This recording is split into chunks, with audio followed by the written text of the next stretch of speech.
Saudari-saudara yang terkasih di dalam Tuhan Yesus, marilah kita berdoa.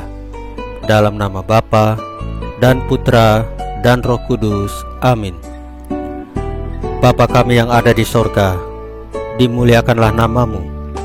Datanglah kerajaanmu, dan jadilah kehendakmu di atas bumi seperti di dalam sorga.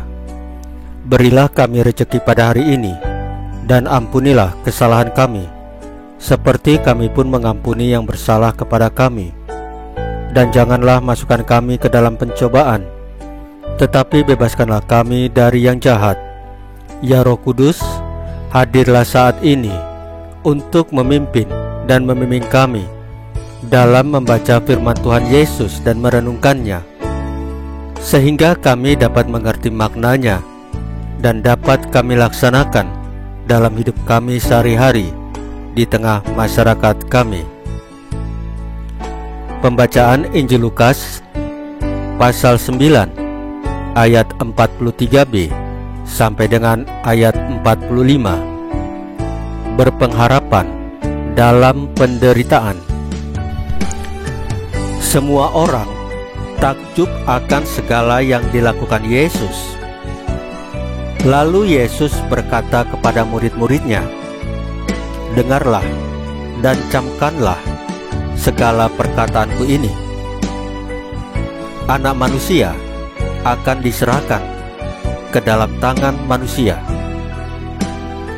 Mereka tidak mengerti perkataan itu, sebab artinya tersembunyi bagi mereka, sehingga mereka tidak dapat memahaminya.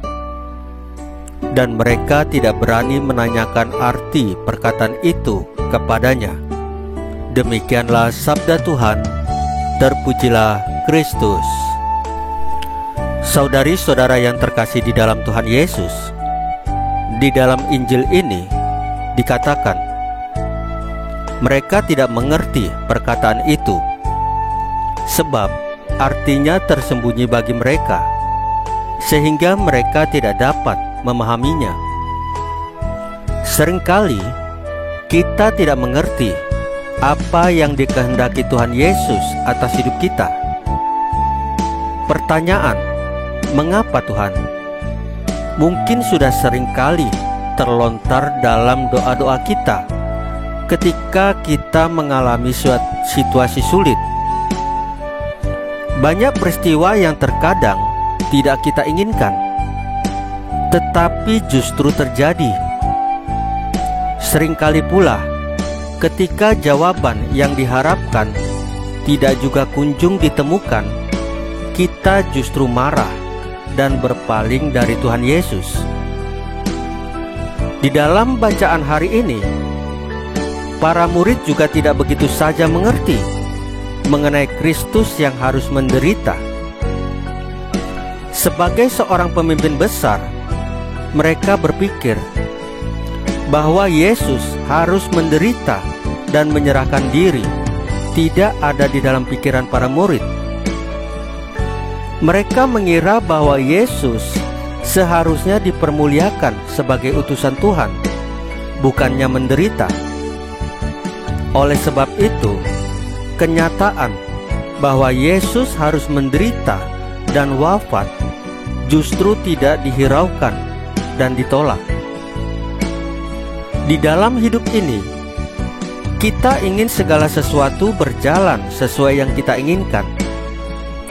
Ketika ada peristiwa yang tidak kita inginkan, kerap kali kita tidak bisa menerimanya. Hal ini sama dengan yang dialami oleh para murid. Mereka tidak bisa menerima kenyataan pahit akan nasib Yesus. Akan tetapi, justru di balik semua peristiwa pahit yang kita alami, ada kemuliaan Tuhan Yesus yang menunggu untuk dianugerahkan. Sesudah sengsara dan wafatnya, Yesus bangkit dengan mulia dan mengalahkan maut.